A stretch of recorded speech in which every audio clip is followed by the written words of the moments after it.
In this lesson, we're going to create fire using particle flow. So here's where we left off in our last lesson. We've created our smoke here. Now I did go ahead and adjust the speed on this smoke particle flow source just to kind of make this bunch up against the building a little bit more. It was kind of coming out a little bit too far and then going up. So if you just adjust that speed in your particle view and take that speed down, you'll get it to bunch up against the building a little bit easier. Okay, so let's go ahead and create a brand new particle flow source. So what I want to do is make sure that this one is selected, and we're going to right click on it and hide selection. So that way I just hide that particle flow source. So let's go ahead and create a brand new one. So let's go to our particle systems, particle flow source. I'm going to go ahead and do auto grid again and just create one right on this building. Now you could go ahead and create this fire on a new window or something like that if you want, but I just want to kind of mix the two together, and then you could go all out. You could do smoke and fire on all the windows if you like. Now I do want to give you a warning with doing that. Whenever you get too many particles on the screen at one time, you could really bog down your system, so you want to be really careful. Okay, so we've created this particle flow system, so let's go ahead and rotate it 180 degrees with that angle snap turned on. So that way we make sure that the particles are coming out of the window and not just going into the building. So let's go ahead and do the same thing here. Let's go to our particle view and open that up. And what we're going to do now is we're going to actually name our particle flow sources, because whenever we start working with a scene like this, if we happen to pass it off to another colleague or something like that, they need to be able to know what events are what and what particle systems are what. So let's just click on this and right click, and we're going to do rename. So our particle flow source 001, we're going to call this smoke, and we'll call this smoke 01 so we know that. And let's go ahead and do this one, do the same thing, rename. We're going to call this fire 01, just in case you want to make more than one smoke and more than one fire.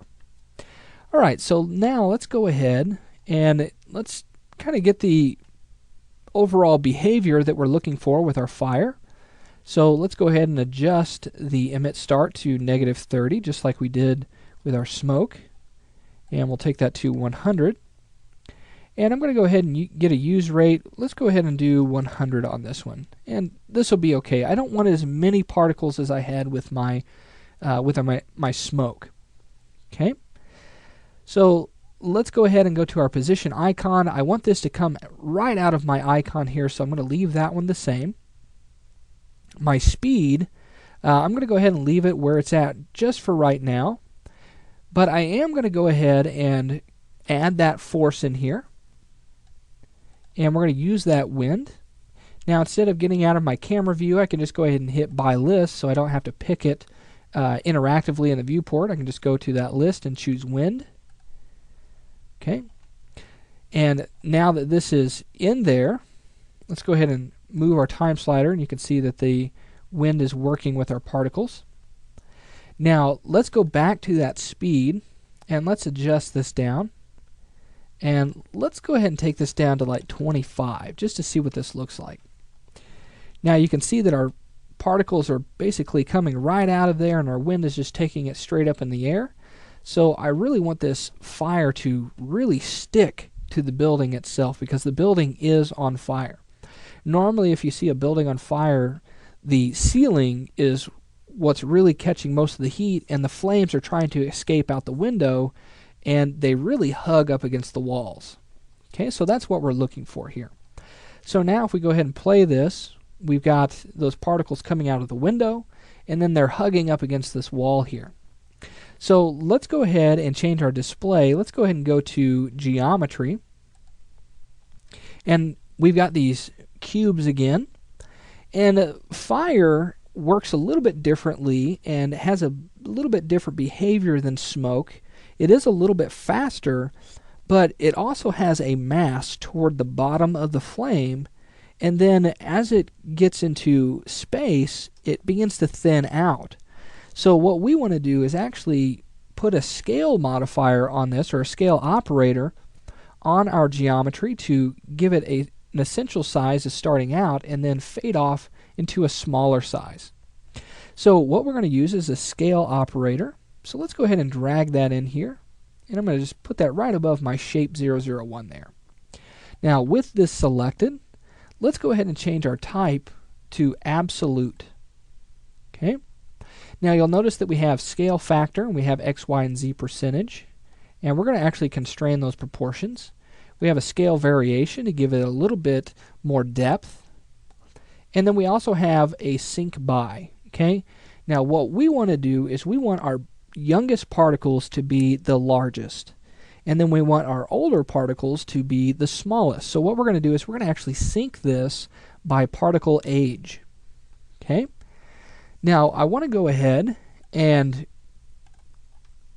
show you how we can actually make this scale by starting out with an initial scale and then scaling down to a lower size. Now if we go ahead and take this scale factor down to shrink it up, you'll notice that it's taking all of the particles and shrinking them that way. And that's not exactly what I'm looking for. So let's go ahead and take this back to 100. And let's go to frame 0. And let's go ahead and turn on auto key because we actually have to animate this scale factor. So let's go to 100. You'll notice that our particles are still staying that same size. And let's bring our X, Y, and Z down to 0. Okay, so let's just drag that down.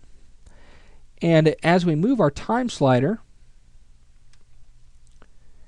you'll notice that we can't really see a whole lot of change here, but you can see that these particles are moving up and down in this value here. So let's go ahead and check to make sure that that is synced by our particle age. It is. Let's go to our perspective view and zoom out here. And let's go up to 100. And now you can see that those are really large particles here, and then they're getting really, really small as they get higher up. Now I want to be able to see that. So what we need to do is actually go ahead and adjust our birth here. Now I'm not talking about actually adjusting the birth directly, because what that would do is actually cut down the life of our particles, and that really wouldn't help us. So what we need to do is actually utilize that delete operator. So let's go ahead and bring this in here. And let's go ahead and select it, and we're going to do by particle age. And let's go ahead and do a lifespan. Let's take this down. And what we'll start to see is that we're only going to get a flame that goes up just above the building here. Okay, so let's go ahead and let's do 25 on this. Now you'll notice that it's really not changing our shape of this. We're just limiting how high this flame is going to go. Now I want to control the shape by actually taking the keyframe that we created and moving that over to 50. So let's release that. Now you can see that we're getting a really nice taper in our scale here. Okay, so let's go ahead and play this just to see our cubes here. And we're getting these really large chunks of 3D cubes, and then it's kind of tapering off into those smaller ones. Okay, so we've also adjusted that lifespan on there just to kind of give it a little bit of a variation, like just individual tongues of fire that are whipping off of that, maybe even sparks or something. So let's go ahead and pause that, and let's go ahead and adjust our size on these objects here. So let's go to our shape, and let's take our size up because I want these to be a little bit larger as they're coming out of there.